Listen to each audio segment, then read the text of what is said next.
તો કે બા આમ તો સારી છે પણ કામકાજે મોળી છે. એટલે જે વડ સાસુ છે એમણે કીધું કે બેટા ગોળ નાખ તો ગળી થશે. મેં બહુ વરસ નાખ્યો છે.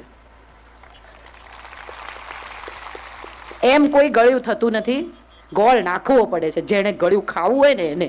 તમે રવો શેકવા માંડો એટલે શીરો ન થાય, એમાં ખાંડ આપણે જ નાખવી પડે, બીજું કોઈ નહીં નાખે બહારથી આવીને.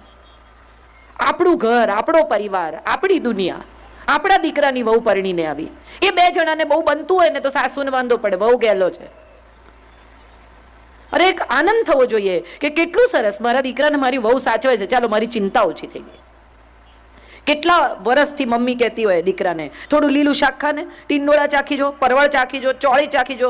દીકરો અડે નહીં, ના મારે નથી ખાવું. પછી વહુ પરણીને આવે અને એ ટીંડોળા સમારતી હોય ને ત્યારે જ સાસુ કે નહીં ખાય. પણ પેલો આવે જમવા બપોરે ને ફટાફટ 4 રોટલી જોડે શાક ખાઈ